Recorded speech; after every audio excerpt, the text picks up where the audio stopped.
Most of the domes, boy, the intention is not to hurt you, it's to murk you. If you go against me in the square circle, let my hands do the talking, I let you do the verbal. Eat this knuckle sandwich that a Chico about to serve you. Better listen up, the other team is talking tough. DJ Tony grabbed the mic cause this dude will not shut up. Ain't no standing name count, but I think I've had enough. In the famous words of Jeff Houston, time to knuckle up. Bones to dome, it's time to knuckle up. Bones to dome, it's time to knuckle up. Take me up, I've been throwing uppercuts. Bones to dome podcast, turn me up. It's time to knuckle up. You know it. With DJ Tony, time to knuckle up. Jeff Houston, it's time to knuckle up. I am Vince Serrano. It's all about you. It's time to knuckle up. It's about how you make yourself different from the rest. It's time to knuckle up. It's time to knuckle up. Yo, what's up, everybody, on this beautiful Tuesday night? Having a great day, trying to, live the best life I can live. What's up to my main man, the one and only Mr. Live Worldwide? What's up, buddy? Boy, you better be thankful that there is a one and only. If there were two of us, I don't see how this world could keep spinning. Woo! Hit me 2 times. 2 times. How's your week been, man? The life of a ring announcer is a weary one, my friend, especially when you're a ring announcer who's married and has no children, which means you have nothing but time on your hands. And I know that's basically a big fuck you to all of the people out there who have children and responsibilities and such. Well, I can't cry a river, Argentina. Rough. And yes, I ended that with a rough. That was from my wife, Brandy. It's been it's been good though. I've been I seen you guys, or she took you out somewhere for a nice dinner or something the other day. No, the other way around. We went to this place called Sushi Shima, and those who know Mr. Live Worldwide know that his main culinary passion is sushi. This place, however, of all the places that we have gone, Tony, and you know that there's always somebody in Bkfc who always comes to me and say, okay, Jeff, have you done your due diligence? Where are we eating sushi? This place, Sushi Shima in San Antonio, is probably actually some of the best sushi I've ever had in my life. Dang. And that is a lot coming from you. That is a extremely bold statement. In San Antonio, I didn't even know they had water in San Antonio, or beaches, or rivers, or isn't it just easier? Well, wherever their source comes from, it's fresh and it's fast. Let's just say this. I mean, the closest ocean to us is definitely going to be in Corpus Christi, about 2 hours away from us. But I'm going to be honest with you, I wouldn't eat fish off of that beach on a bet. And we call that Exxon Valdez Beach. Dang. Yeah. You want some sushi from there, you're going to get like what I call Simpson sushi. You're going to get like fish with 3 eyes. Nah, I'm good on all that. I just need I know you are, man. I know your tastes are simple, but I need to acclimate you to the amazing wonderment that is sushi. I think the most the fanciest I've ever been is when I went out. I believe you were there when we went to that time. It was about 5 of us that we went to Texas, de Brazil or whatever the heck. And we did not go at the right time. You know what? We me on off the bone and all that stuff that we were doing. That's about as fancy as I get. And we didn't even go at the best time, unfortunately. We went at a later time in the day, like close to closing. You never go to a Brazilian steakhouse just before closing, because that's when all the bargain meats get brought out, because they have to get brought out before they get thrown out. So you got to go around opening. When they open up, that's when the fresh, good, top shelf stuff is there. By the time that you get there that night, bargain basement at best, and you're paying for that. Ichi hibachi? I don't know, buddy. I'm gonna tell you something, Big Ben. I will put that up to the challenge any day of the week and twice on Sunday. I will put Las Vegas sushi eateries, which are some of the best in the world. I will put certain Japanese sushi eateries. I will put them on par with where I had this past weekend. It's that fucking good. It's that fucking good. That is this it must be amazing, buddy. Well, when Bkfc or someone decides to invade the Alamo City and you are spinning the turntables, I will definitely take you there. In fact, actually, there will be quite a group that will be coming for this. Since I have posted this, I've actually had quite a few Bkfc alumni saying, "Oh my God, got to do that." I unfortunately starting today with our main man GNat Matt, you know, we have decided today to do a 3-day water diet. So I am just on the water today. Can't even drink the Good Live 21 today. Gotta stick with just water. So if I seem like I'm like fading out, that's the reason why. I haven't had anything to eat since like 9 p.m. yesterday. So thank you for starting the water diet on a live edition of Bones to Domes. It's I know, and I told Matt that, and I was like, if I don't just start it, then tomorrow I'll come up with another excuse, and the next day another excuse, and yeah, but the other days we're not live on Facebook Live, and your partner in crime has to suffer because of it. Thank you. Oh, I'm good. I got my good Zypher Hills. I'm pumped up and ready to go. Well, you should be doing the electrolytes as well. You should be doing the shit that Dana White does, because he takes that supplement with all those crazy electrolytes when he does his water diet, and at least that will keep you vertical and it'll keep you sane. We're just doing just lemons, just lemon water. That's it. 3 days. You're gonna hate a lot of people on that third day. A lot of people. It's fine. It was my choice. You know, my 39th birthday is coming up here next week, March 7th. So I have to I think it's next Thursday, something like that. Anyways, I have to lose some weight, man. You know, it's been about I don't know how long it's been, couple months though, but at least like a year since I've been around this weight. And when I went to Publix yesterday and checked myself and seeing that 248 pounds, it's like, can't do it. I was just a couple months ago at 192, 193. Like, so hopefully this will knock off 10, 15 pounds and we'll be right back in there. Wow. Tonight we got a star-studded show. I sent the info to Jewlz. I'm just waiting for her to log on. But we got the one and only, the Bkfc women's division superstar, makes all the fights happen for the women. Jewlz Gray, and then we have the birthday girl on tonight, the Killer Bee, Taylor Starling. So as soon as Jewlz jumps in here, which I might have to call her because that's normally what I have to do for her in Misfit. Well, the superstars that they are, and now that they got these Hollywood smiles as far as their teeth goes, you know, a lot of them saw the dental renovation that they went through, and now they got all Hollywood smiles on us. So, you know, they have to show up fashionably late to the party apparently now. So we shall see. I might have to call I normally have to call Misfit for Jewlz, and I have to call Jewlz for Misfit. So you have to call somebody for somebody. Yes. So we shall see. But yeah, we got an amazing event coming up this week. Gonna bring out that small ring again for the Canada show. Can't wait to see all these superstars. We had on Jeremiah Riggs last week, who will be fighting in the co-main event. We got Gabriel Roman versus Jad Masan Wong. Right, you said Jad, not Jade. You see, right. I got it. Gentlemen, there is still hope for our man DJ Tony. Let's see. Let's call the champ. Let's see if the champ picks up for us. Your call has been forwarded. Oh, god damn. That's how it goes. Your call has been forwarded.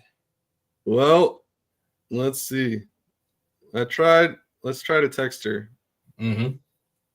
Anyways, so yeah, we'll eventually have them on. If not, we have Taylor coming on at 9:30.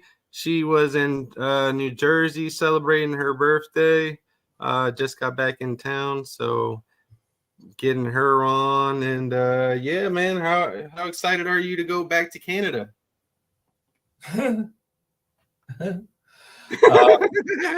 Yeah. That's a story I'll let you tell. No, I'm not going to tell that story. I would rather not. But you know what? I'm excited. It's not so much that I'm excited for me as I'm excited for BKFC, because this is a big deal for us. It's a brand new country opening up. We're already sold out. Why is the small ring needed?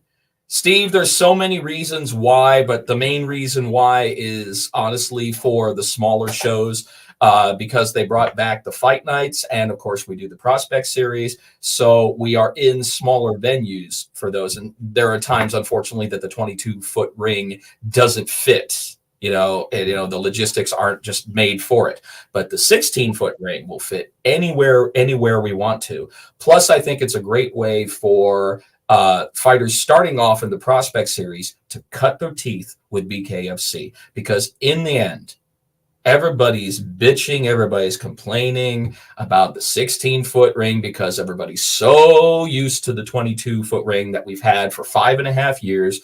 We try something a little bit different and everybody gets all butthurt crazy about it. How about this? It doesn't matter. Let's just have the fights, as long as they toe the line, as long as they knuckle up, that's all that we need. That's it. And I'm going to be honest with you. I like the 16-foot ring for the smaller events. And it looked good. I think it looked great. There are going to be people, hey, you're entitled to your opinions. Agree to disagree. We're all fucking adults. In the end, get the fight in the ring at all costs. If it's a 16-foot ring or a 22-foot ring, just have them fucking knuckle up, guys. That's all we need. Yeah, I mean, I liked it. Well, on TV anyways, it looked nice. I wasn't there in person to actually see it, but on TV and from the pictures that I'd seen, it looked good. Wait till you see it, man. It takes a moment for you to take it in. But once you see it, once you get in it, and it's funny because when I do hello in the 16-foot ring, I was afraid I was going to knock out a fighter.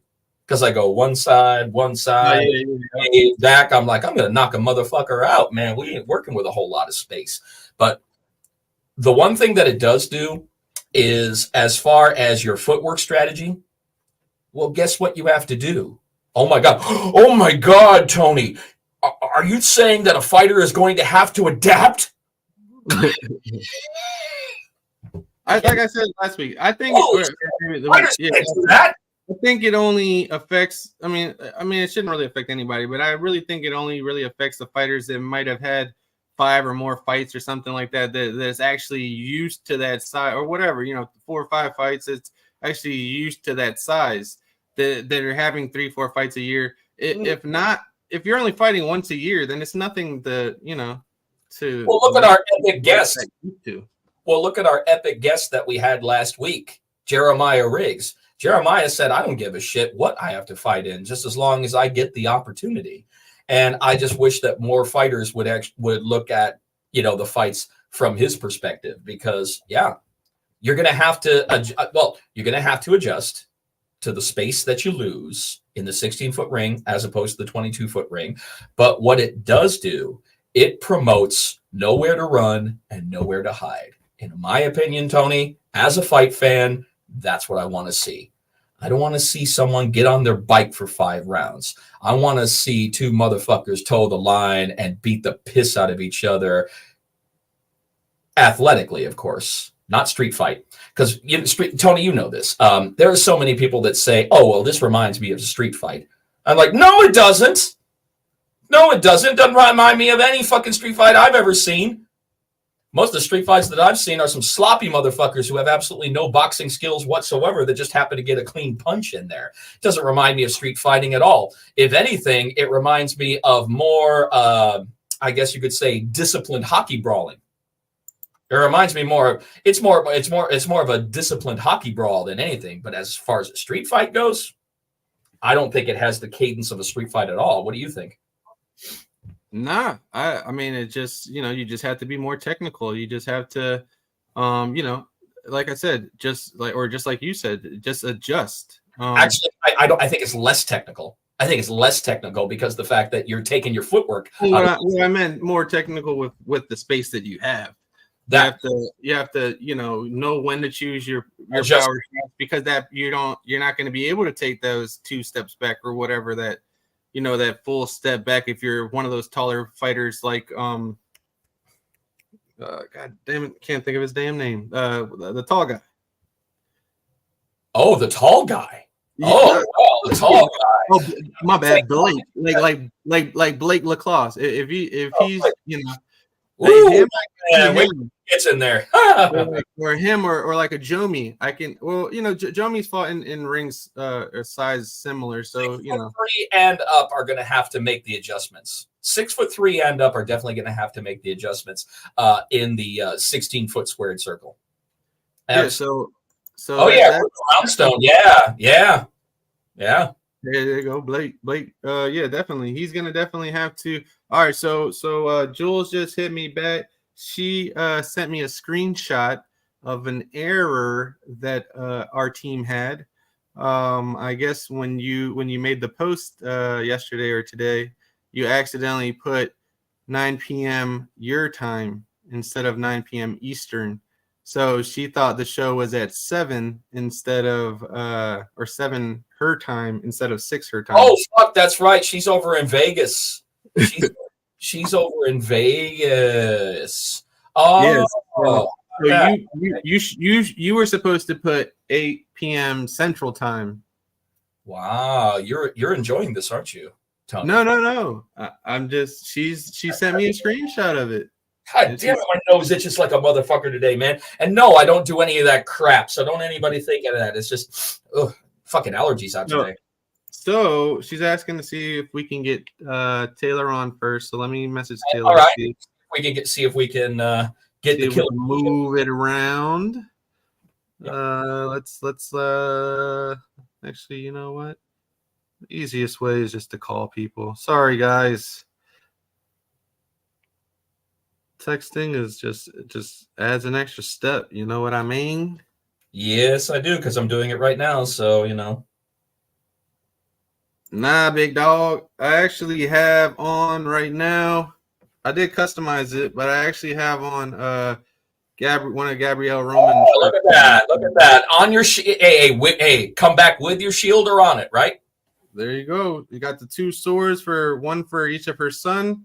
Obviously, the initials, the cross for her, the shield for her, and then one of her favorite Bible verses. So, is that one of her favorite verses?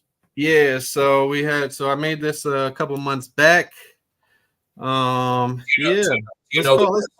call the Killer Bee. Do you know the verse? On her birthday. What's up, homie? What's up, homie? We're live right now. And I wanted to know if it was possible if you were able to come on a little bit earlier, because Jewlz got the time mixed up, and she's not going to be able to come on for a little bit. Mr. Live Worldwide fucked up. 3 minutes, and I'll be on there. 3 minutes? I love it. 3 minutes. See you then. I'll be on there. All right, bye. God damn. Look at that. Boom, the Killer Bee. Taylor B's turning into Eric Bischoff. I think we're going to go ahead and make it about 3 minutes. 3 minute warning. 3 minutes, brother. Yep. But yeah, got went to surprise my mom yesterday. Took her to the her birthday was last week, so surprised her yesterday with some tickets to the Yankees spring training game. Ooh, so that was a lot of good fun. Got to watch the Yankees win 9-2. Lots of fun, perfect weather, perfect seats, perfect everything. So it was a good time. That sounds like fun, because you got to remember the Orozco family. They are those damn Yankees from moment one to moment done. Let me tell you, all day, every single one of us. their DNA is in Yankee Stadium. Boy, with that said, I do have on one of my hats though, Shaggy. Our new hats that you could get at Donnybrook, a Roscoe Elite hats. So you got the Donnybrook logo on the back with the green underneath. Make I sure like the label on the back. I like the label on the back too. Yeah. Boom. So make sure you guys go to Donnybrook Company and get you a hat. He's got a bunch of all of our fighters got t-shirts on there. Just came out with the new Arnold Adams t-shirts. He came out with 3 different ones. He's got I think 3 different Gabrielle Roman, some Jamie Driver shirts on there. Some speaking of AJ Adams, anything possibly in the works for Oh My Man for his BKFC return? We shall see. I mean, he just made a big call out today. I don't know if you noticed. He called out Todd Duffy, saying he wants that. Yes, he wants all that heat at Knucklemania. So that's a hell of a one. But I'm going to be honest. I still want to see Duffy and Ben Rothwell. Yeah, that's for sure. I want to see that because unfortunately, it's not exactly like we were cheated out of it. I mean, because extenuating circumstances on Ben Rothwell's case. Unfortunately, that fight did not take place, and that was a big draw for that show. So I got to see these guys run this out first. I'm not saying that I don't want to see AJ do it, but I know that AJ is the kind of guy who would definitely like to welcome certain high-profile fighters into the BKFC squared circle and show them what proper bare-knuckle fighting is all about. Yeah, if not that, we talked privately to I guess I can't say privately if I'm saying it, but we talked with our 2-time champ about potentially trying to set up a match between Arnold and Lorenzo for Lorenzo's first heavyweight title fight, or not title fight, but his foray into the heavyweight division. There you go. Yes. So that I mean, he's ready for anything. He's wanting to lose, get down to about I believe 235. And he feels at a lighter weight he'll be faster, stronger. And he was close to that weight when he was close to that weight. I think he was close to that weight twice actually. I remember him being down when he fought Joey Beltran. I think he was at a lighter heavyweight. And look how good he did. Yeah. Well, with that being said, we have our first guest of the night in the waiting room. And everybody, it is her birthday today, so make sure you put that happy birthday in the chat for the one, the only, the Killer Bee, Taylor Starling. What's up, guys? And I'm going to tell you something. One. You want to talk about the face of BKFC? I think it starts and finishes with the Killer Bee. The Killer Bee. As I humbly say, I think so too. Hey. It could be half and half. I mean, it's like the coffee with cream. You can have half and half on that, and it'll still be okay, Taylor. I think we have like this female Mount Rushmore, almost, if you will, about like the female and the faces of bare knuckle. And let me be the good guy before all of them come for my throat. Let them come. Let them come for your throat. Let them know that you have armor on to protect it. Bring it. That's right. How are you guys? Good. How are you? Doing marvelous. Just hanging out at the house. That's about it. Oh, I don't know if you heard, well, you probably didn't hear, but actually, I'm doing shitty. I'm on a lemon water diet for the next 3 days. So yeah, right now, now live with me and be annoying as fuck. I can't believe that. I can give my nutritionist phone number. Is that what it is, or are you like? Is there like a reason? Oh no, just my birthday's next week, so I'm trying to like lose like 15 pounds by next week, or Let's go. So I'm starting to get the double chin back, and I'm getting mine. I got I like my little dents right here with the chubby dad face, but this is getting to be too much. When my kids are telling me that I look fat, that means it's time to lose weight. Kids are always honest, and it's like not. Your bestie Angie likes to come up to me and like poke my stomach, and I know when she does that, I'm like, oh man, I know what you want to lose that weight. I know what you want. You want those David Bowie cheeks. You remind me of the babe. Babe with the power. Power of voodoo. Hoodoo. You do remind me of the babe. Eating and drinking for No. 4 days. So There we go. That's what I wanted to know. What did you have? Have you had your birthday dinner yet tonight? So I went up to Jersey with Nick, and he took me on, like, he treated me for 4 days straight of just eating, drinking, family food, Italian food, chicken wings, best everything, sweets. I'm a big sweets person, so he took me all over and went to a couple birthday dinners. His parents cooked me really good, like authentic Italian food and crab cakes and all the stuff. So I've been just like eating. But thankfully, all that's about to stop tomorrow. So yes, I've celebrated more than enough. I All right. when he I'm interested in this. Okay, I got to interject one thing because you said something that sparked my interest because as far as sweets go, I might as well be Antonio Salieri. And anybody who knows that movie Amadeus, every time that he was on camera, he had nothing but sweets in his hands. And I'm the same way. What's your sweet of choice, especially on your birthday? It's hard. Like, I love them all so much. I know. You're a donut girl. I know. Donuts are always what I love the most. Wait a minute, what am I saying? I remember when you brought those donuts. Shit, I remember when we were in Omaha.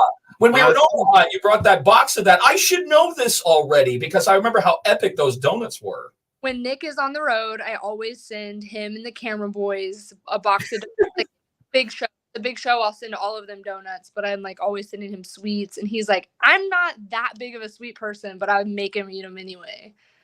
What was the name of that donut place? I don't remember. Do you? Hertz Donuts. Hertz Donuts, yes. How could you? They had like you got like M&M donuts and Fruity Pebble donuts and all that crazy.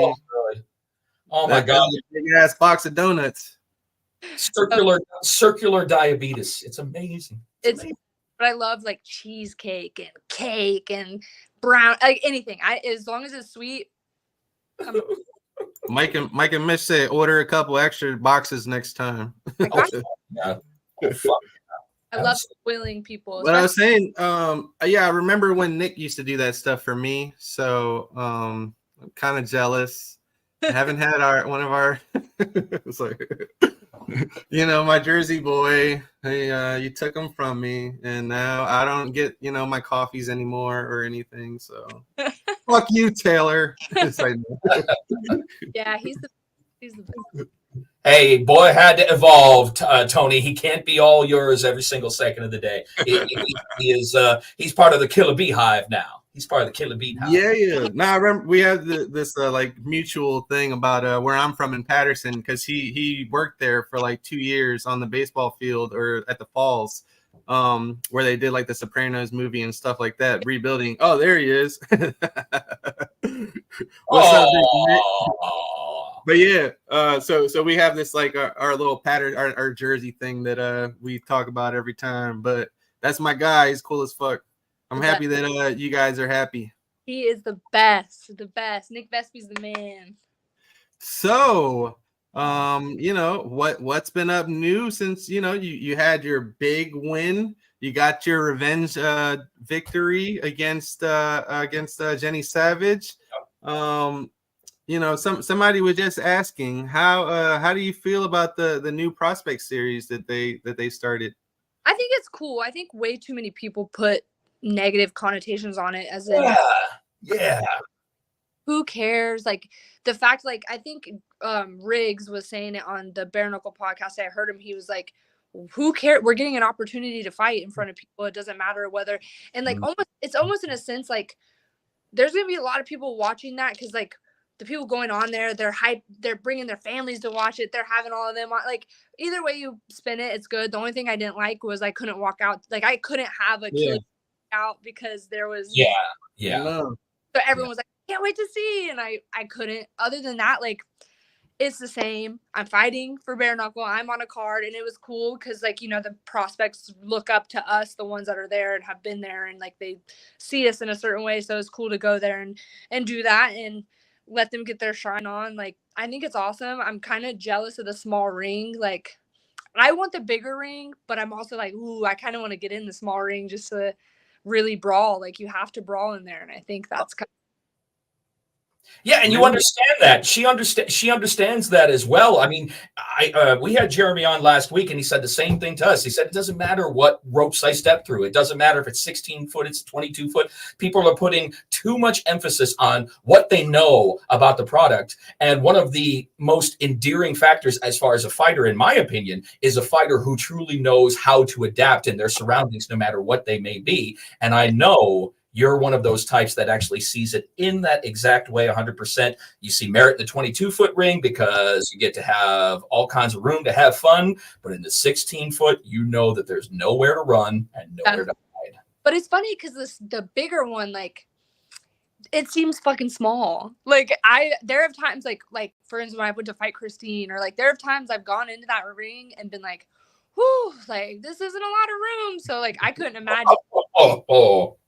You don't know then. You don't know. I felt like I was going to, when I was doing my hello, I thought I was going to knock the fighters out. I'm like, do I have enough room to actually fucking do this in the ring? I was worried about that. But I got something for you as of right now, because I saw a recent post, not too recent, from today, where somebody wants a specific birthday gift. And I know that birthday gift is another fight. And in my opinion, from what we've seen this far from the Killer Bee and her introduction to 115, I'm thinking one more fight, or possibly even the next fight, you're going to be dancing with a certain Britain Hart. That's what I'm thinking. Yeah, it's funny. It's something like after the Christine thing, like the Christine thing was kind of where I was in a position where Christine wasn't fighting, I wasn't fighting. And I really was like, you know what? I'm just going to go for it. Fuck it. Like, I'm going to go for it. And I like learned so much from that. Like even Feldman had said, like, I think Taylor really learned from her failure. And I did. It changed the athlete she made me in camp physically. And then the athlete she made me mentally after that whole scene is so different. So it's like, almost like I want to go and fight for the title and just shut so many people up and prove it and get that back. I deserve it. Yeah, I think I kind of know what's on the horizon for me. I can't say anything, but I know it's coming, and I'm trying not to rush it, but I'm also like, I want to take that fucking belt. Like I want it, and I want to push for it so hard, but I'm like, it's going to come. Don't go chase it yourself. It's going to come to you. And when it comes, I'm ready. And just, I don't want to overly be like, I want the belt. I'm not going to just be pointing fingers and calling names and starting shit. Like, I'm just going to sit back, let my work speak for itself. And when the opportunity arises, I'll be ready. And I just think, like, for me now, I've been sitting and thinking about it, especially with it being my birthday. I've been sitting and thinking 2024 is the year of the Killer Bee. And I think I'm going to walk out of 2024 with a belt on my waist, and it's going to be my get back. I want to be the female fighter of the year. I want to have knockout of the year. I have goals. So time to chase them. Let's go. Goals? Are you kidding, man? You got fight of the year, your first fucking fight with Bkfc. Yeah. I don't know too many. Seriously, I don't know anybody who's done that. I mean, seriously, in the 6 years that I have now been a part of this company, I don't ever remember anybody getting fight of the year on their debut fight. That is something no one can ever take away from you. I really want, I'm just going to say this. 2024 is going to be a full circle of what you saw from me at the beginning, and it's all about to come right back around, and I can't wait. You know, I had a rough couple of 2 years, and beating Jenny was just the first step, and a lot of people were booing that fight or talking shit on that fight, and it was like, you know, Jenny didn't press the action, and I could have went forward and just started going crazy, but I was like, I'm winning this fight, but I'm being technical. Like so many people always were like, you're emotional and you brawl. So I had a lot of people tell me, when you fight Jenny, especially like with the history we had, like my biggest goal was to go in there and not be emotional, because I knew it would take nothing for her to say the wrong thing or do the wrong thing, and I would have been emotional and aggressive and lost my shit, but she didn't. And even if she did, like, I was so composed and technical, and that's just something that people haven't seen from me. And true fighters that know fighting and technique, they knew what I was doing in that fight, and that it was a really good play of like boxing. So that was cool. And Now the next one, woo! I can't wait. It's gonna be good, and it's gonna be both. I'm gonna technically brawl. So I'm going to take a guess. yes. Uh-oh. You don't have to answer. Don't. Well, obviously, don't answer. I don't want you to get in trouble. We'll have on Jewlz next, so maybe she can answer after you. But I have a feeling that we're gonna have a run back in Cali of you know, a lot of people's favorite fight ever. So I want it to be that. so it's not. All right. Okay.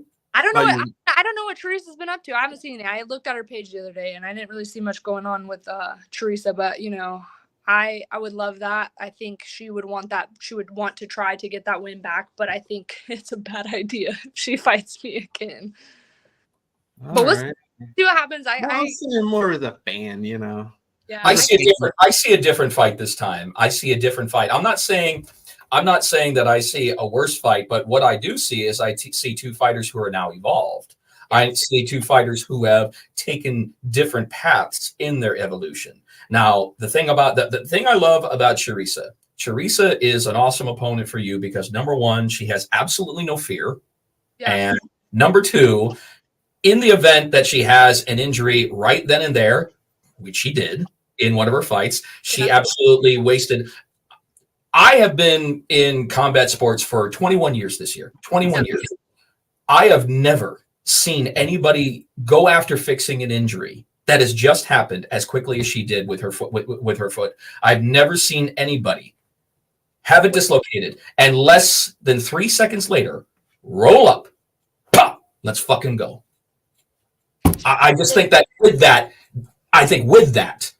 evolution that she's had, I actually think that we are going to see a more technically proficient fight between you two. But at the same point, if it comes down to it, we're gonna I don't think you're going to be above brawling. I don't think so. Yeah. I think too with Teresa, like I would want a war. Like I would want it to be even better than the first one. And that's obviously like hard to live up to, but I want it to be even better. And Teresa, the thing with her, as I tell people, like I don't really know her too well personally or anything, but she's one of the toughest bitches I've ever seen in my life. I have seen that girl just get beat to shit and be up and ready to go and keep going. And it's like, I have a lot of respect for that. It's crazy. I like one of the things when I fought her at Knucklemania the first time is I had hit her.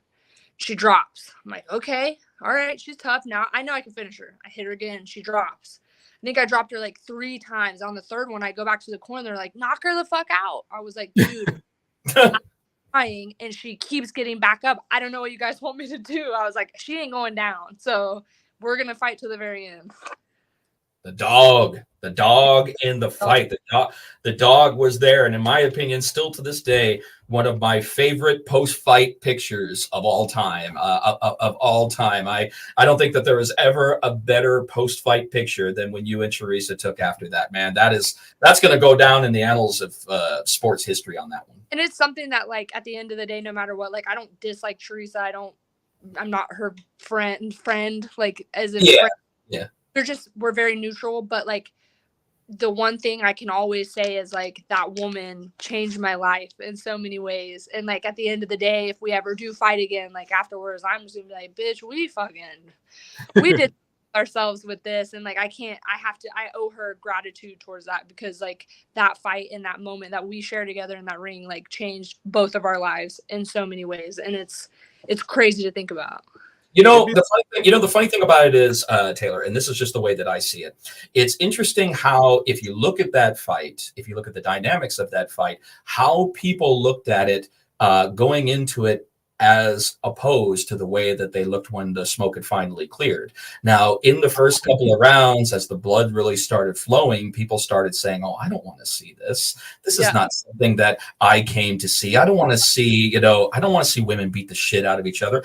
But as the dog in the fight continues, and as neither one of you are taking a back step and you're just going and going, the idea in people's head about the fight completely changes. Yeah. Completely, absolutely changes, and said, you know what? they have just as much right to bleed in that squared circle as anybody fucking else. This is fucking awesome. So watching that dynamic change is really in my heart what the fight world is all about, is taking that hesitancy at the beginning because they're not used to it, but the fight fan in them comes and sees that they're like, how can you not appreciate this? How can you not applaud this? I've had people who didn't even know me message me and tell me like how they were crying at that fight. Like they were like emotional to like see you and that girl, and you're like, I need my fucking water. like I've had people literally tell me like that fight moved me to tears, like it was so good, or things like that. And it's really cool, and I can't wait to, hopefully one day we run it back. And until then, like I'm just excited. I'm excited to be at 115. I feel like I'm such a strong, big girl at 115, and it's cool. I'm excited. I'm excited to see what's next, and I'm here to show you guys the real face of bare knuckle. I think bare knuckle deserves a different champion. We need a champion that's cut from a different cloth. I like it. DJ Tony, you can talk now. Thank you, sir. I was waiting patiently. I was almost about to raise my hand. No, so what I want to know, Taylor, is out of any place in the world, if you could have your dream fight at, where would it be? Ooh. That's a good question. And as boring as my answer is going to be, at a Rock Hill, South Carolina. Why the fuck? One of Tony's favorite amusement parks. So my daddy and my children can come, and all my friends, like, so everybody here can be there. Like, that would be a dream. Even if it was just in South Carolina, that would be dope. I'm lucky that I get to go all over, though, because there are some people who don't get to leave their hometown because other people don't care to watch them in other states. And I don't mean that in a shitty way, but they're the hometown person and they bring the ticket sales and stuff. I just think if I could be here on a card, like Keith's gotten to fight here on a bunch of cards, and like I haven't gotten to fight here yet, and I would love to fight at home. And hear jealousy? Huh? Do I hear jealousy? Oh yeah, of course. Like I want to fight. I want to fight here, sell all the tickets, and have everybody here. And like, I Gabby commented, "Hi Gabby, I can't wait for your fight. It'll be good. Thank you. I can't wait. I'm very excited for her and Jaw to fight. It's gonna be good. I can't wait." It's a main event billing. I think that's amazing. I'm so proud of her. She gets a main event billing against a country woman of Canada. It may be the opposite. It may be the opposite side, but she is still a country woman. So that is. And Tony, she is in your camp. She is part of a Roscoe elite athletes. So that's got to be, man. She's got to feel like $1 million. Dude, yeah, she knows. It's a lot of adversity. I'm sorry, I didn't mean to cut you off. Oh no, you're good. Go ahead. Talk. Taylor first.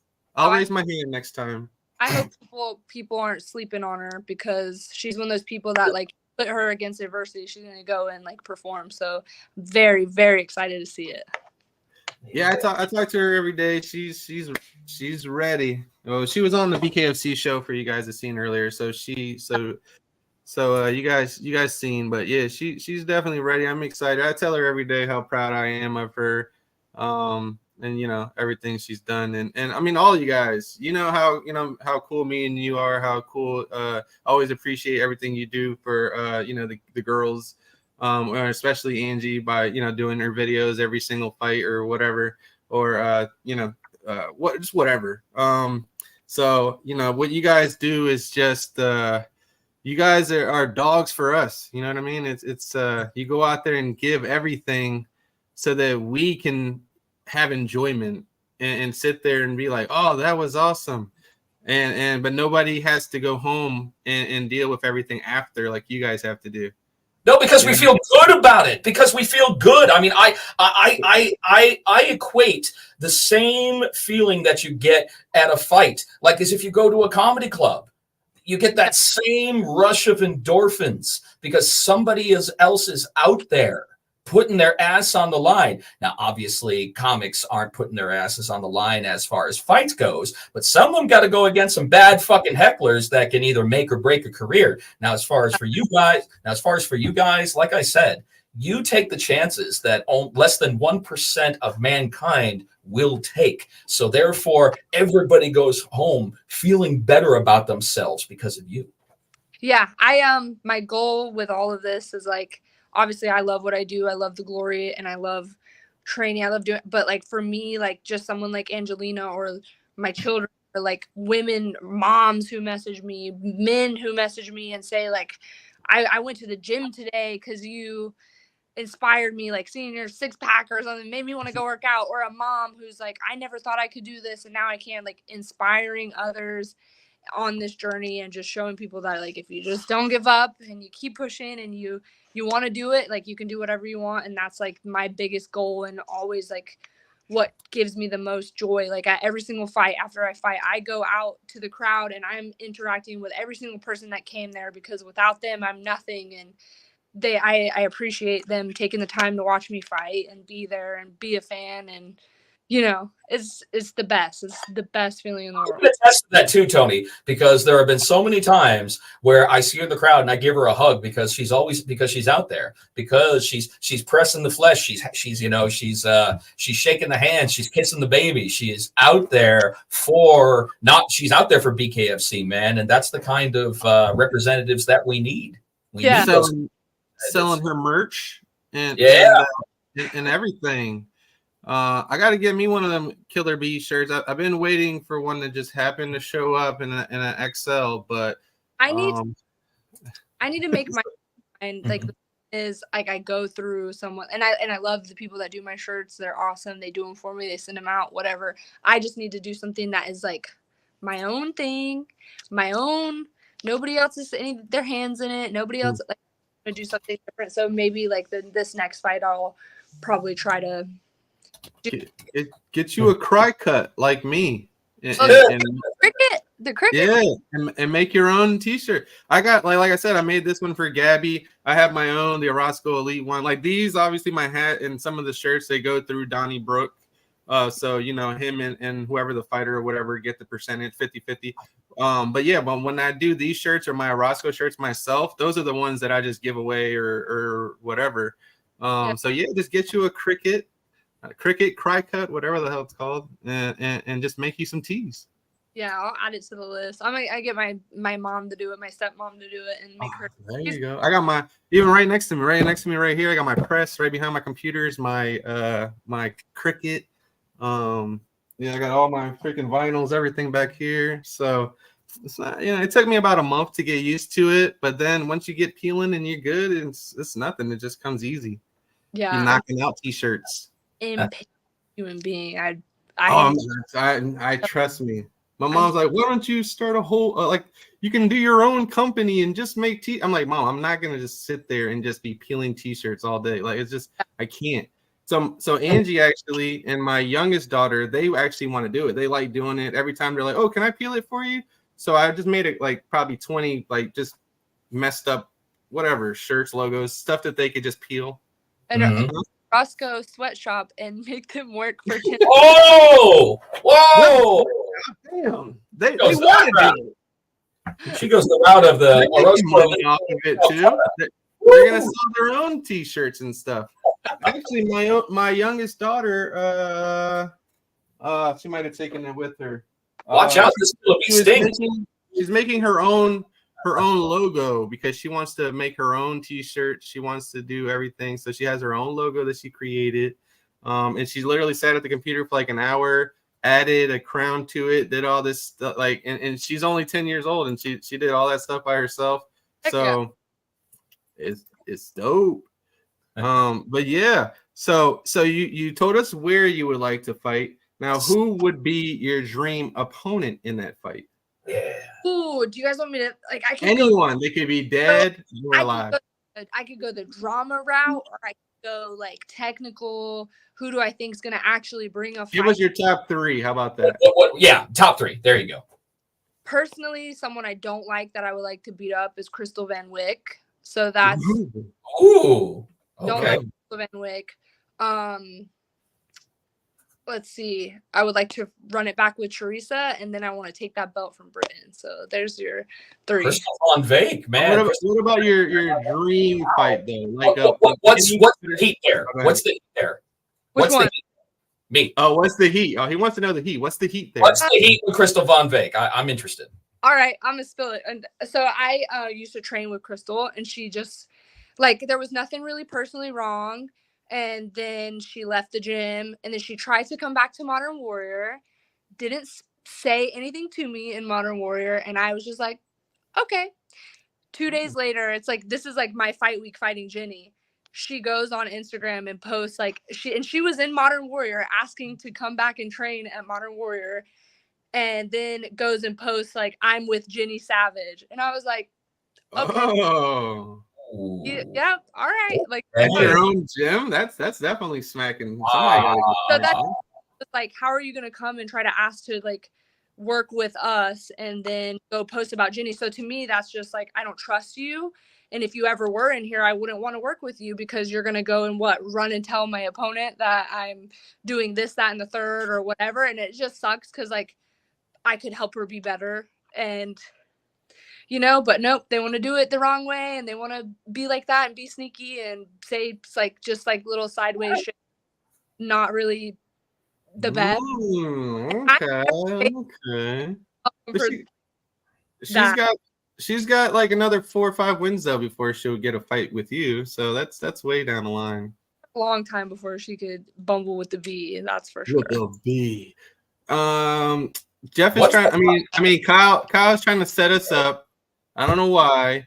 He wants to see you versus me, and then you versus Jeff. I don't know what the hell did we do to her? The funny thing about it is that he put you first.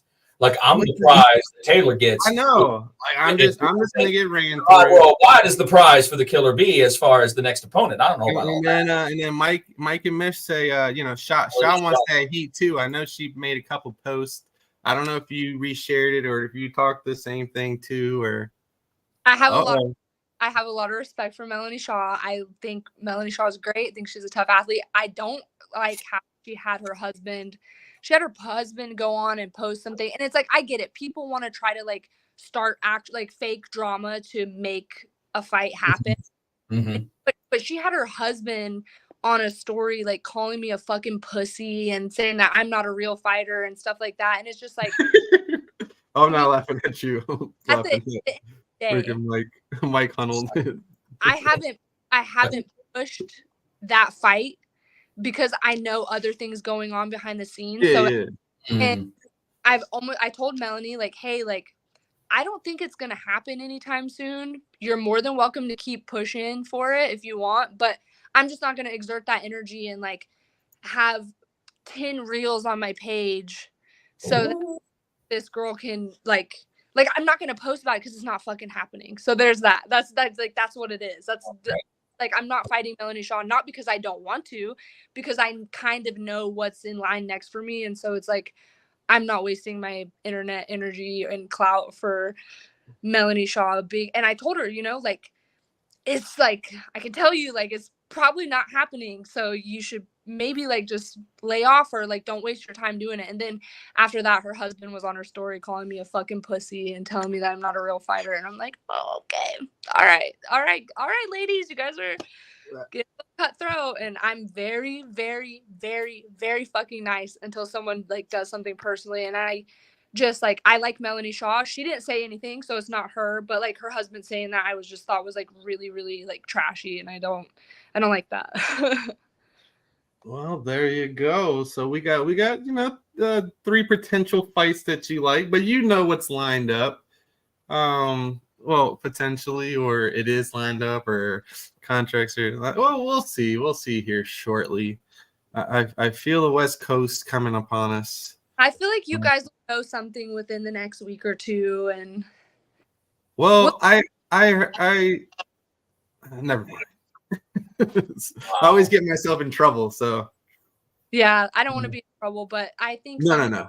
and it's going to be awesome, and everyone's going to be very happy. And all these other girls that they want to, it's weird because like there's so many girls that were so nice to me and so friendly to me, and then now it's like this cutthroat, people want to come for me, and now so many people want to fight me, and it's crazy because it's more of like, if I fight Taylor, I get followers. Like it's like this weird thing, and like it is what it is. I'm really happy for all of the women and proud of it. Like Gabby and Jod, I like both of them a lot. I'm so excited for their fight. I'm so like pumped for that. Like all the like the way that Christine's stirring up Cyborg stuff. Like there's so many cool things with the women, and it's just like you don't have to go and like be a shitty person to get the attention or the other stuff. Like I don't like it, but personally, fuck with me, I definitely will let it be known that like this is how I feel. I don't try to go out of my way to start bullshit. It just kind of like, I'm just saying it is what it is. Like Crystal Van Wyck has never done anything to me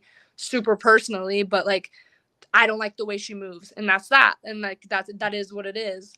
That's just how it is.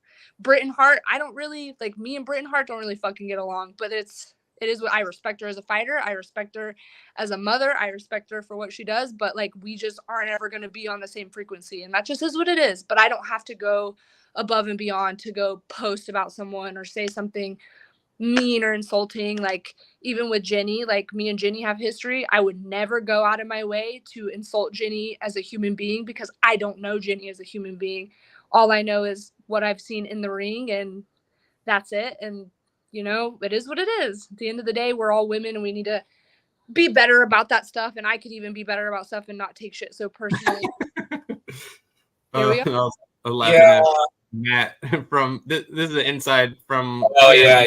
On a couple of weeks ago, and Jeff said that when he goes to announce her, he's going to announce her as Gabby the Baddie Roman. Well, I did say that, but however, I need to get clarification on that. The last thing I'm going to do is say something unsubstantiated. That's just not going to happen.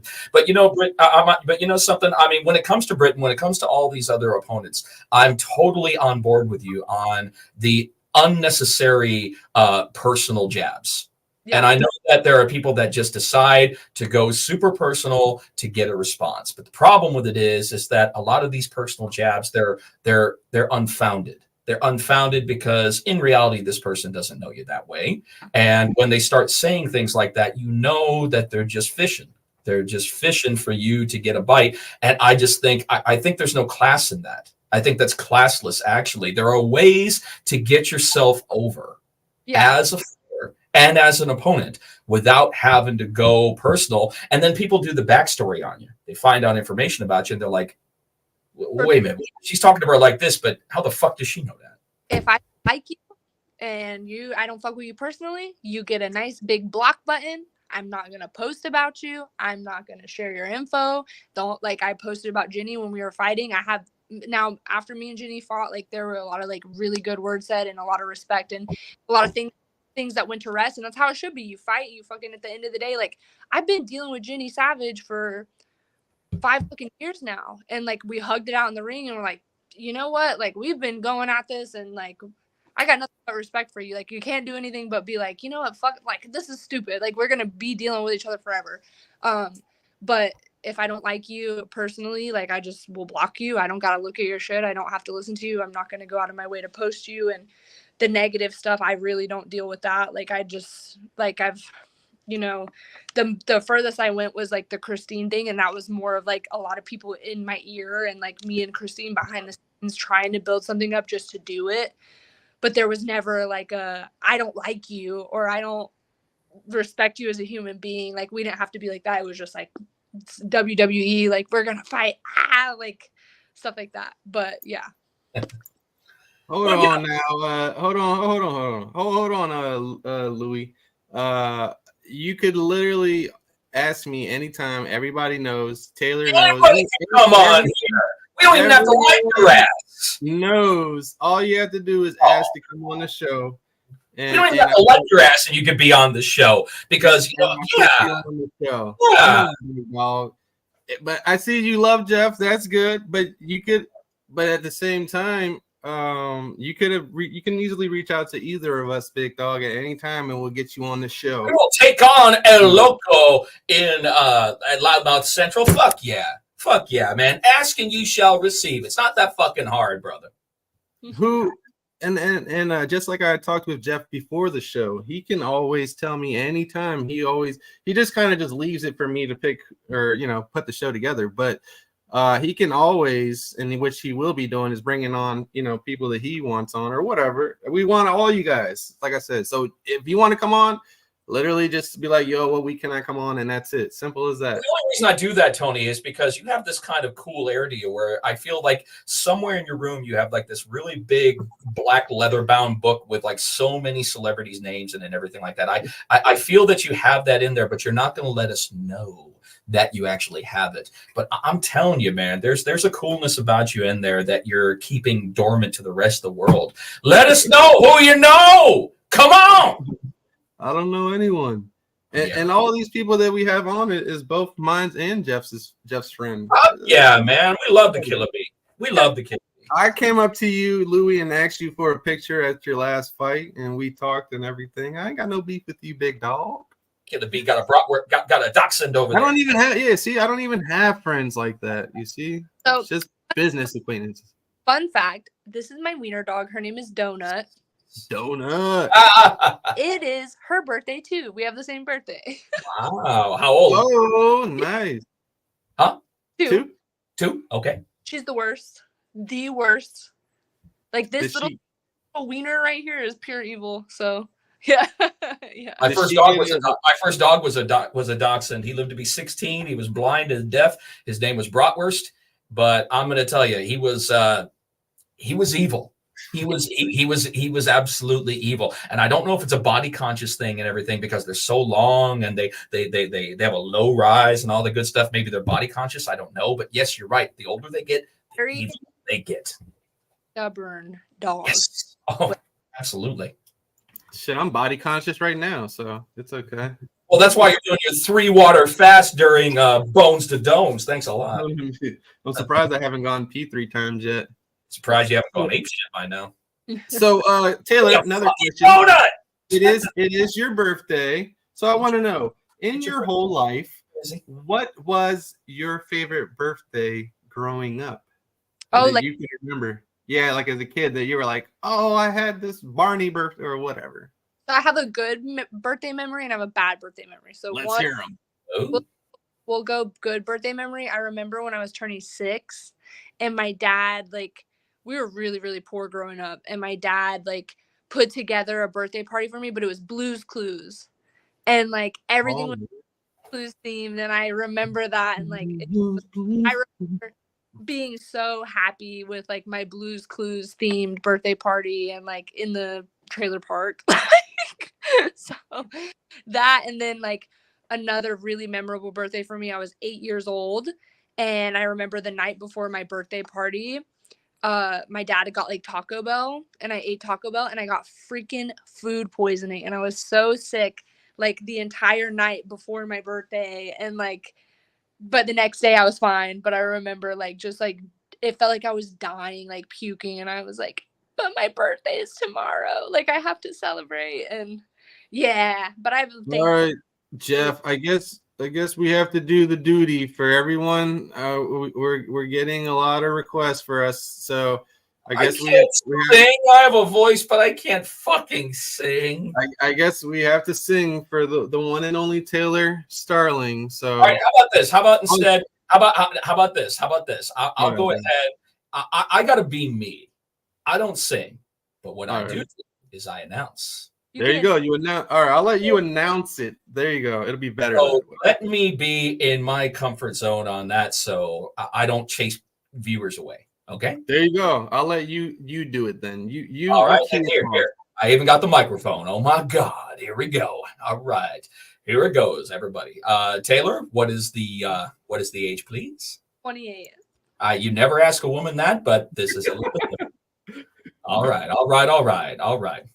Ladies and gentlemen, live worldwide here on Bones to Domes, within the vocal range of DJ Tony and myself, we both wish to you, the Killer Bee of the BKFC, a very happy, a very prosperous, and a wonderful 28th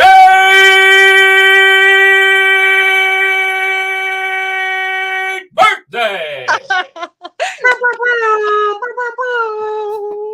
You know what's funny is me and Nick always are like, we wish Jeff Houston was here to announce this. Or could you imagine you're announcing this or saying it in his voice all the time? That was the best. Thank you so much. Of course.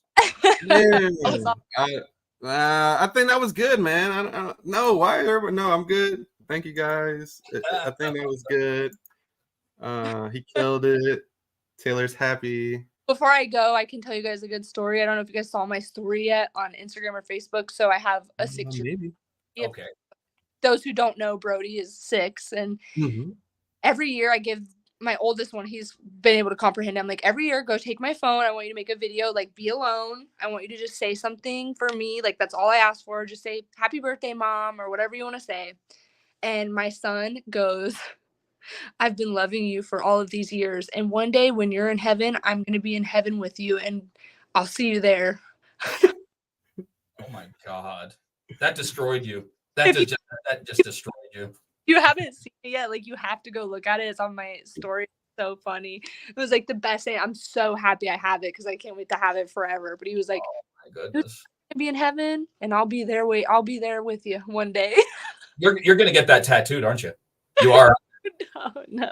You absolutely are. We're going to see that somewhere right there. We're going to see that.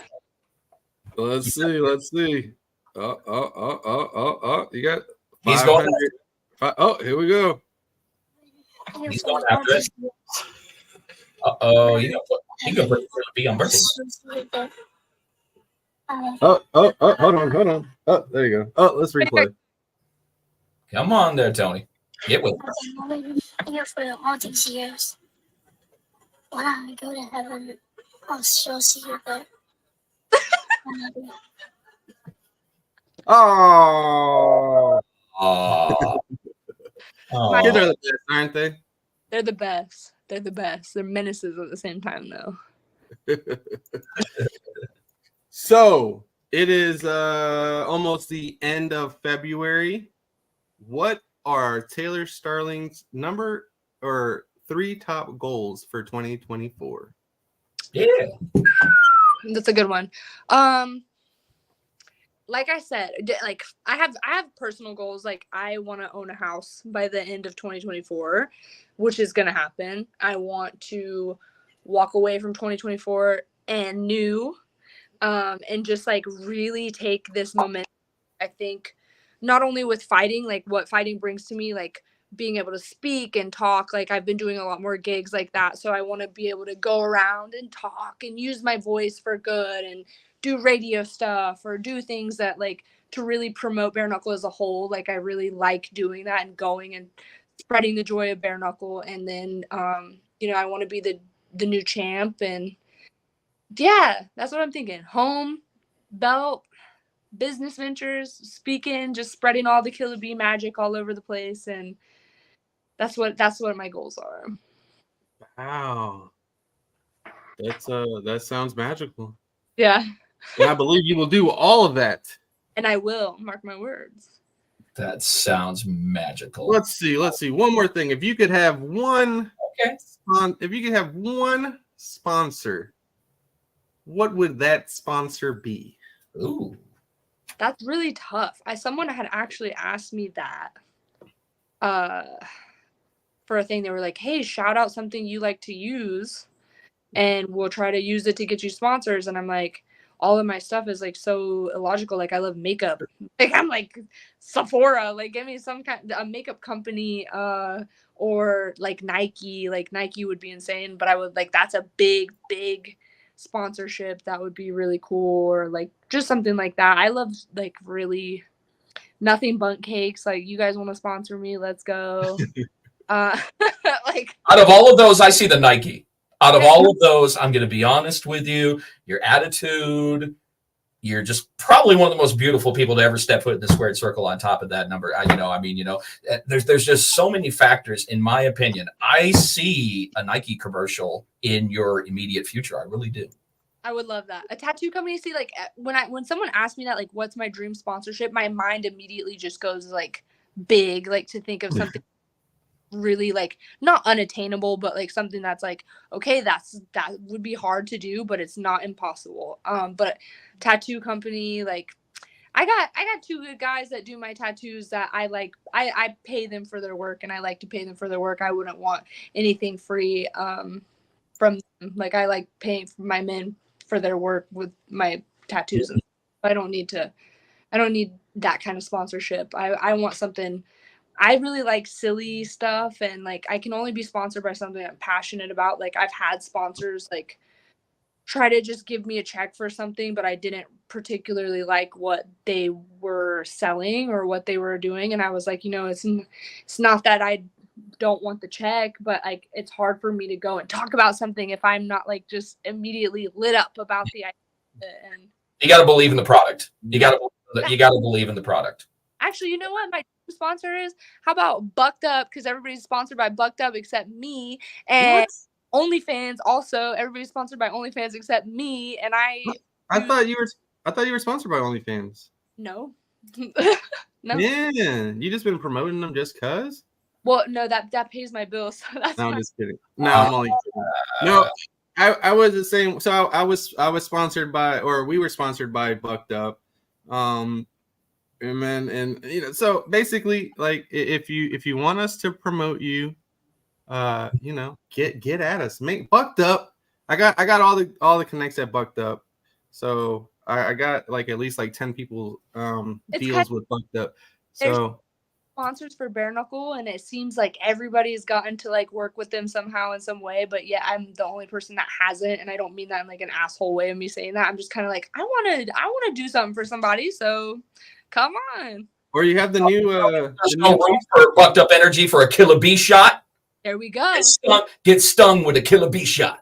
Fuck yeah. Yeah, get your own shot. Yeah. I tried to I like that. last fight. I poured it down my shirt. Like I see. I was like, okay, that was pretty smart. And she'll probably be in the next Bucked Up commercial. Right. Taylor Killer B12 Starling. Yes. I totally see that. All right. Well, we we want to thank you for coming on. I know it's your birthday, so we don't want to keep you on all night, even though I know you want to sit here with us all night.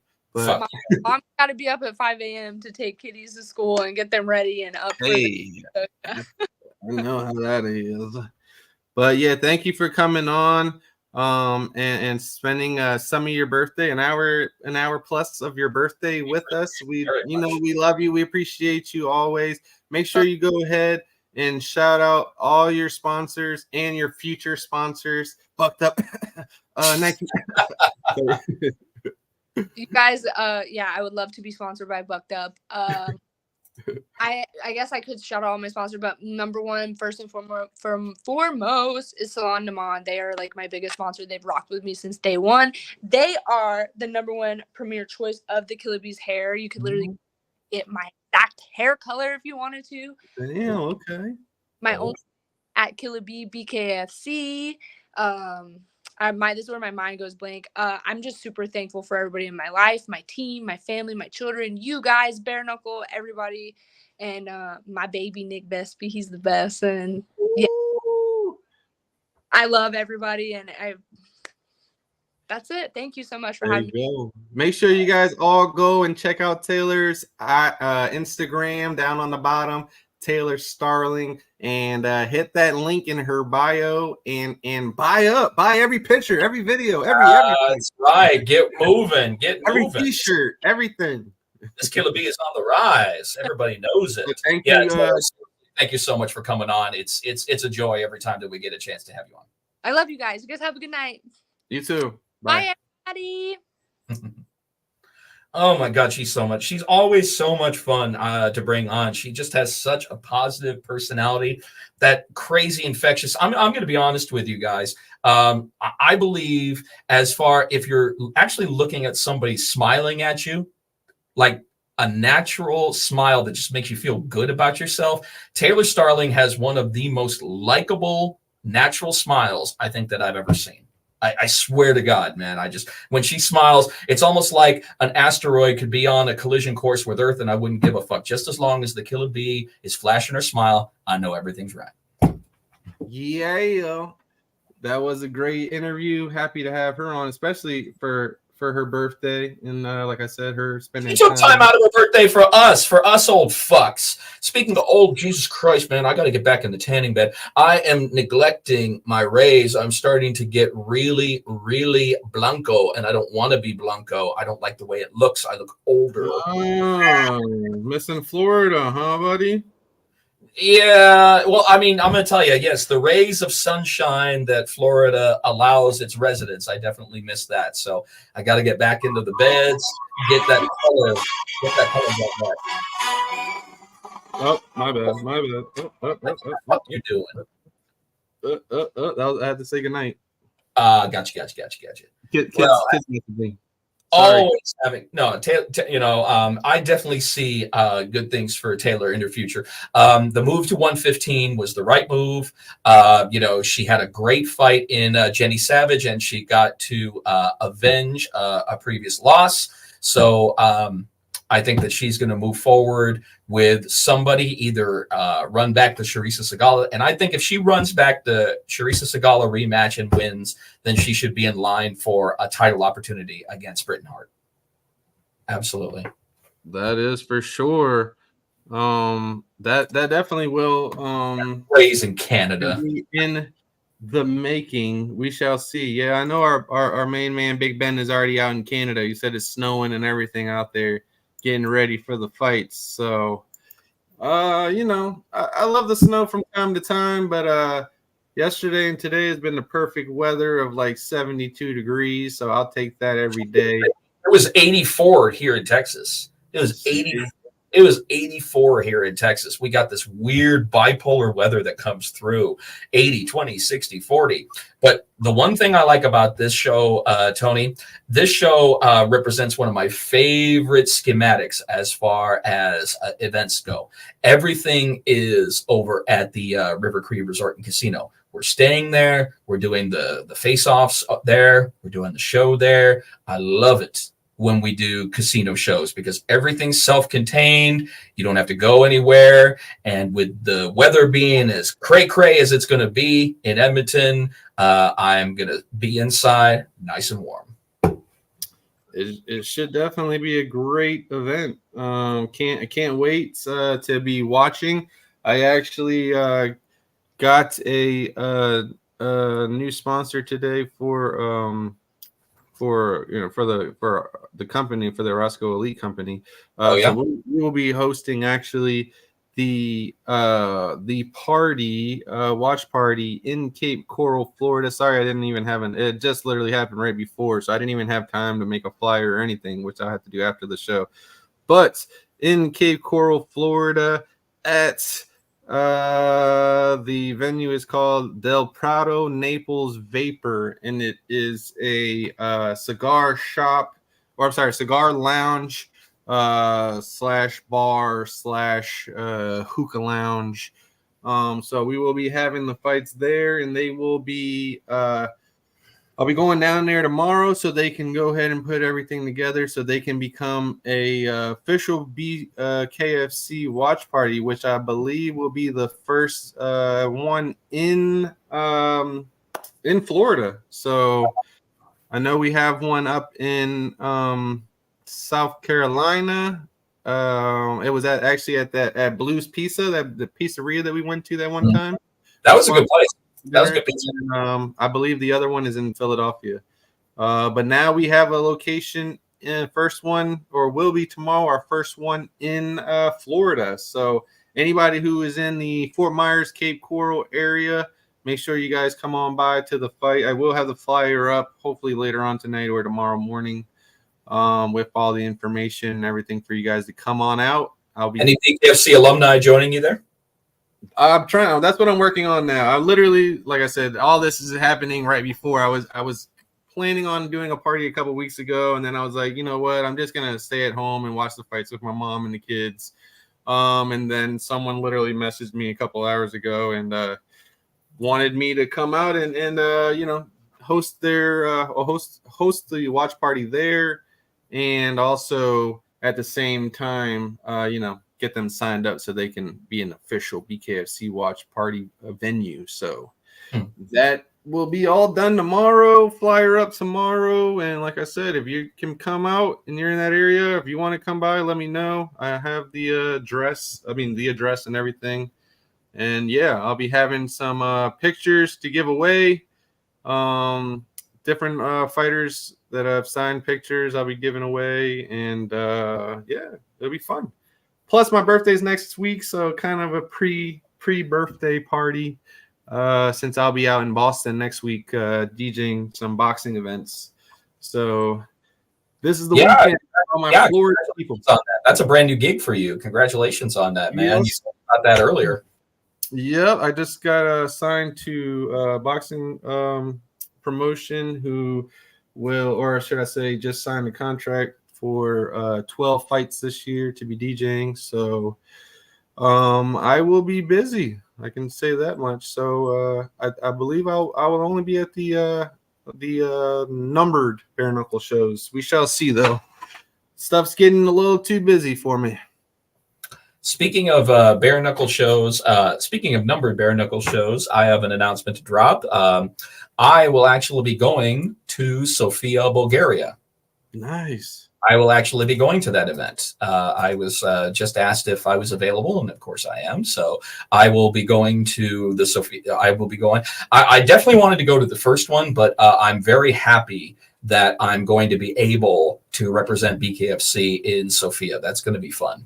I'm excited. I'm excited about that. You know, the international events. You know, it's a big deal for me because I love being a international representative of the company, and I know that in the end, all of us want to be international representatives of this wonderful company, and I truly believe that that's going to happen.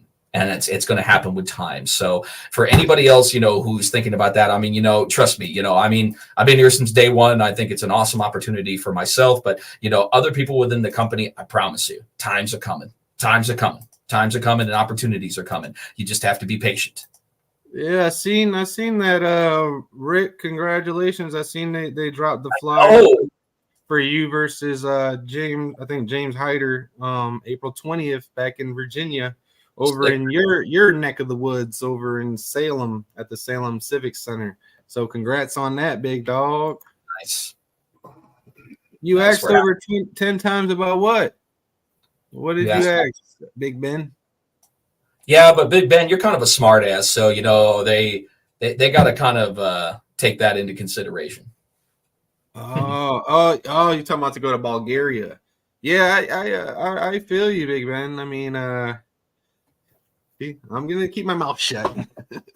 No, I'm not. I didn't say this. I did not make this announcement to make anybody feel bad or for anybody to start using this as some kind of a forum. That was not it. It's just that everybody's getting their opportunities at their own time, and those who put it in, we put our time in, with the company. We love the company. I love this company. I know the idea is to be exclusive with Bare Knuckle Fighting Championship. Funny thing is that, Tony, I have never aspired for that in all these years of working with organizations. I have never aspired to be exclusive full time with anyone except for BKFC.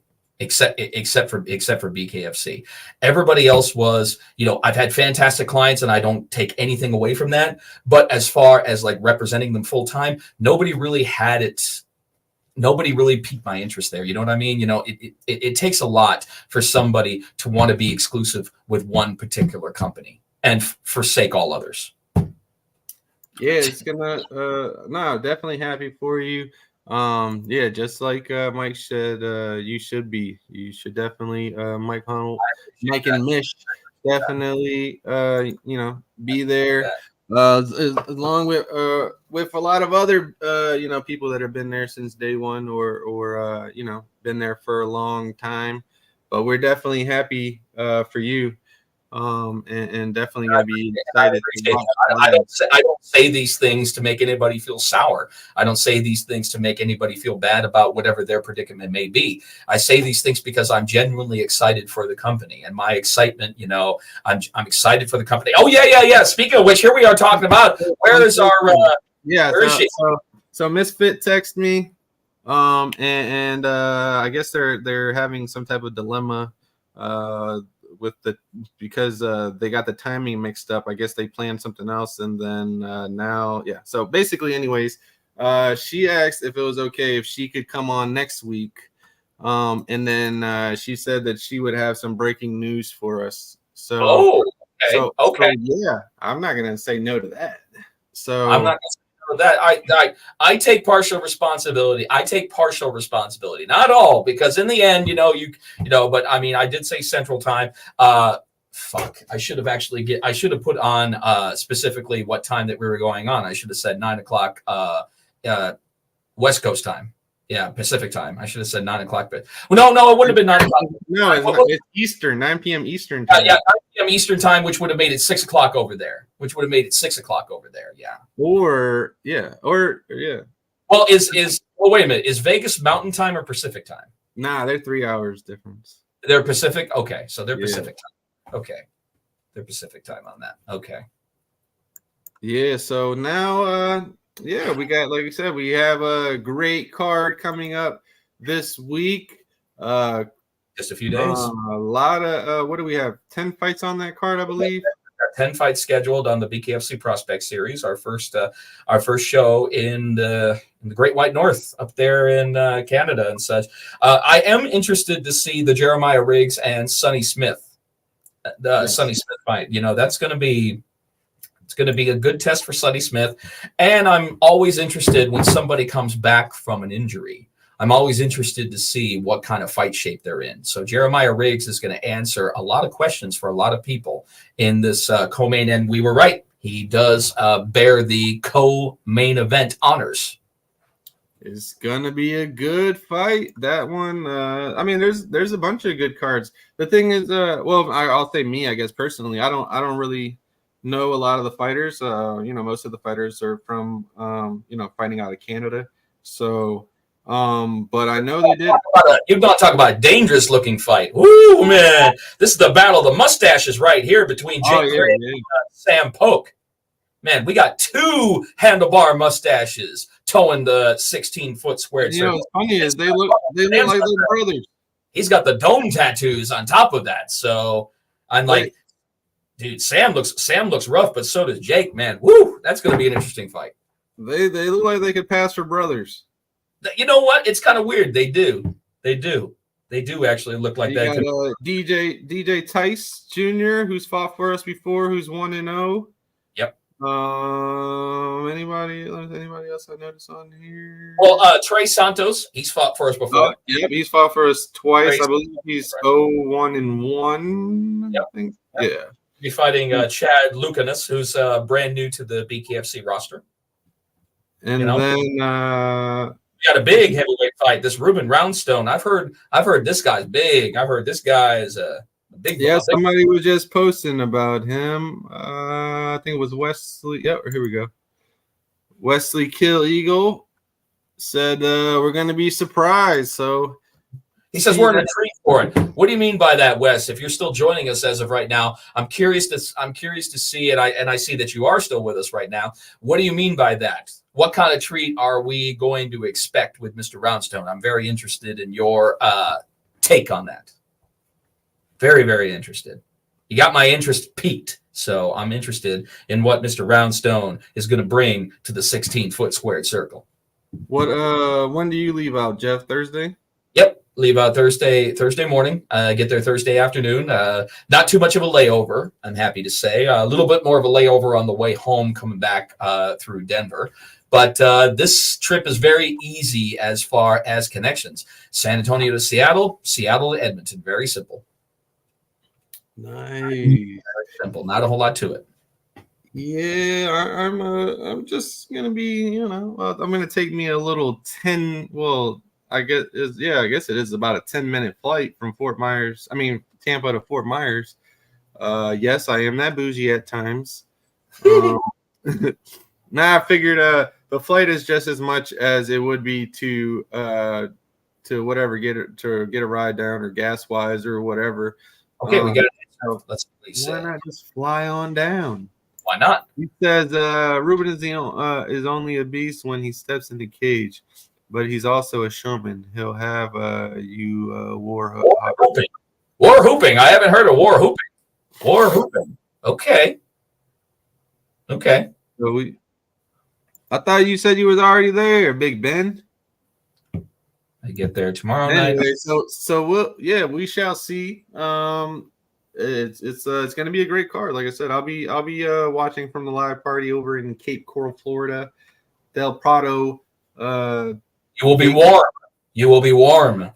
So yeah, it will be. I'll be warm, nice and warm. I'll have on my my team gear and be chilling. I got a couple of my cousins coming out and a couple other people. So and I talked to Swervo Cuts earlier on the phone, and he said that he might stop through. So make sure you guys stop on by, man. It's gonna be good times. Good times. Yeah, this is my fourth time to Edmonton, and it'll be my third time to the River Cree Resort and Casino. I've been there twice before, long time. The last time that I was the last time I visited Canada was 13 years ago. So it has been some time. 2011 was the last time that I was there. So looking forward. A lot of people have been like, he's because I've kind of felt like I'm like not wanting to go, but you know what? I am excited.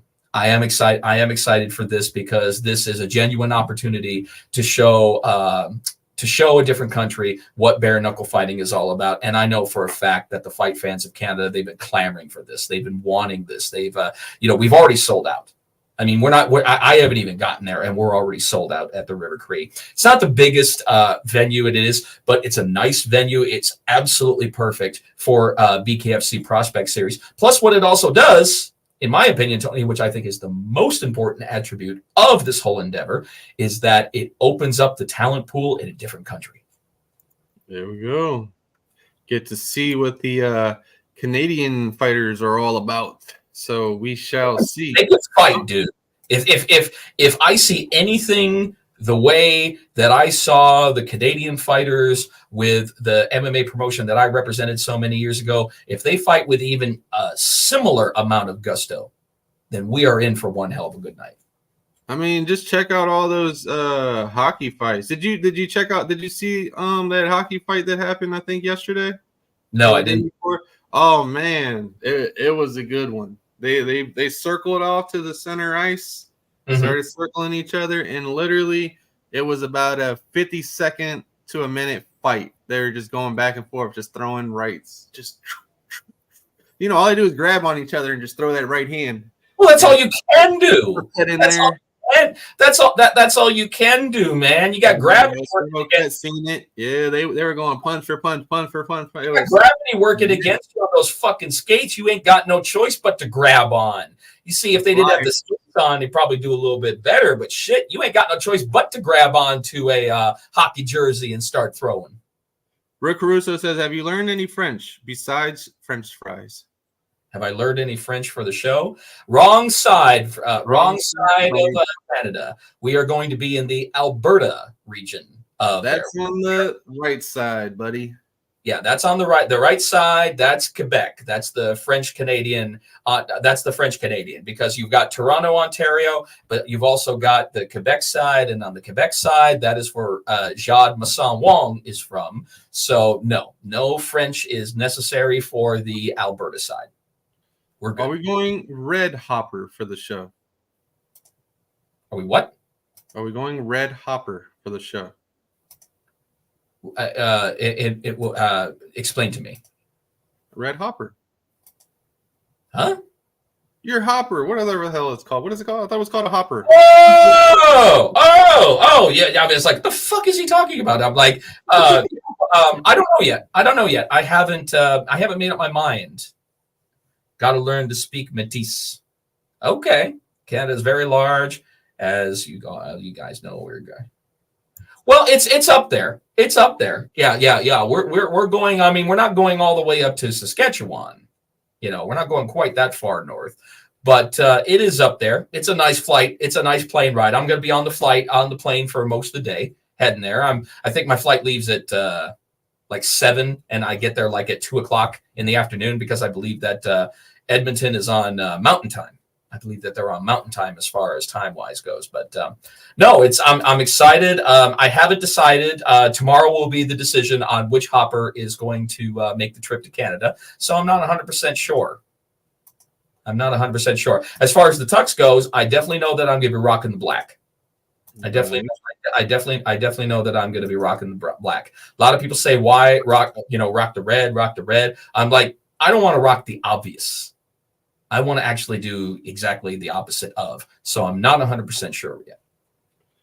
So normally, I see here, normally when they lay out the prelims, they'll add a prelim time and cut it out.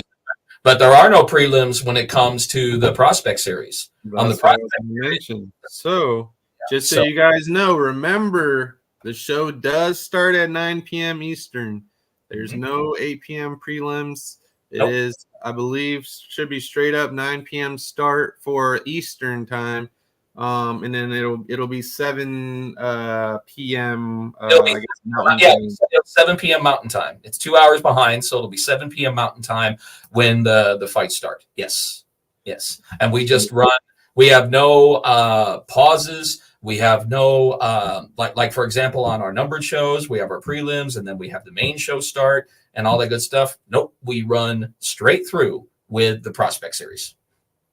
So make sure you guys are sitting at your TVs at specific time. Are you saying Pacific time?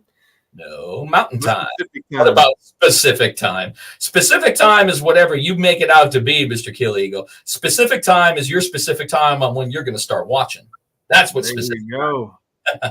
I'm saying 8 p.m. I mean 9 p.m. Eastern. I don't know about any of the other. It'd be 9 p.m. Eastern, 7 p.m. Mountain Time. So 7 p.m. is when our first fight would go on. Yeah. 7 p.m. Mountain Time. There we go. Yep. You know it's going to be a good one. I can't wait. And you know it's going to be running the show. You're going to be our resident Canuck, Mr. Kevin Smith, is going to be running the show with us over here. I mean, he's basically running the whole of this show. So I know that his responsibility level is through the roof on this particular show. But I know that he wants to make the best impression possible for the Canadian fight fans, for Bkfc. He's one of the hardest workers on staff. He's one of the hardest workers that I know. The man barely gets any sleep at night because he's always dealing with fighters. He's always dealing with Bkfc, you know, whether things are going well or whether there's a little bit of drama in the house. The guy works his ass off. I just give him shit when you bring him on. That's my job, Tony. My job. Of course. That's our boy. We got to mess with him. Fuck yeah. Got to. But yeah, man, I think that's been a great show. I'm sorry, everybody that was waiting for Mrs. Gray, but unfortunately she had an incident, and I feel like we say that like every 3 shows. I know. Partially to blame for this one. Partially to blame on this one. Before we rack it out, Tony, as always, let's get love to the sponsors of Bones to Domes. Boom. I'll just keep it easy this time. Boom. And they're down at the bottom. Make sure you check out at JustLive21, at Billboard Mats, at BKFC _Zikari _footwear. Also, if you are in the Cape Coral area, they have got a new location for the shave parlor where our main man Swervo Cuts is at, making hooking everybody up with cuts. Make sure you guys check them out. He will be, and hopefully his whole team will be at the at the watch party in Cape Coral this Saturday night. So yeah, man, it's gonna be a great weekend. Can't wait to see you live on TV and tell everybody, hey, I know that guy. I'll cut that shit out.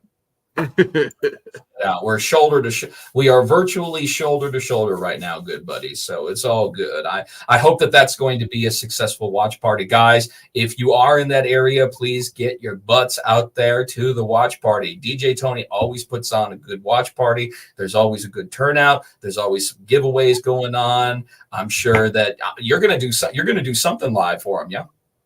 Yeah. I'll probably go live for I'll say probably the last two or three fights. I'm not gonna do it the whole entire time this time because I am actually hosting. Well, I guess I'm always hosting the event, but I'm actually hosting the event, so I actually have to walk around. And because it's gonna be my first time doing an event there, you know, I kind of want to be able to walk around and talk to everybody. Yeah.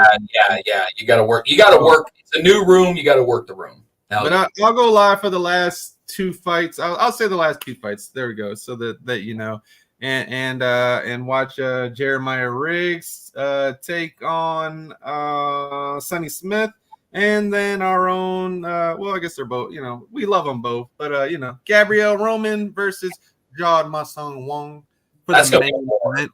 I think that's going to be a war. I think both of them have something to prove on that fight. Good one. And the fact that they've got main event tag and they're tagged for a main event on top of that, I just think it's going to be a war. I do. So can't wait for that. And you know, on that note, thank you, sir. Appreciate you as always. Of course. And we will see everybody next Tuesday where we will have Jewlz Gray on, and we'll see. Maybe we'll have one of the winners from the main event fighter co-main back on again. So we'll until next time. How about that? Bones to domes, people. Bones. Serrano.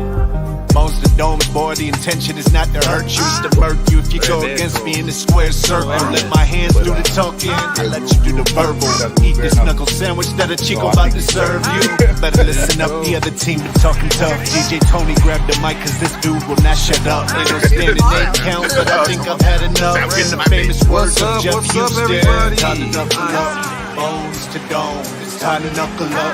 Bones to dome, it's time to knuckle up. Take me up, I've been throwing uppercuts. Bones to dome podcast, turn me up. It's time to knuckle up. You know it. With DJ Tony, time to knuckle up. Jeff Houston, it's time to knuckle up. I am Vince Serrano. It's all time about to you. knuckle up. In the yacht club. It's time to knuckle up. It's about how you make yourself different from the rest. It's time to knuckle up.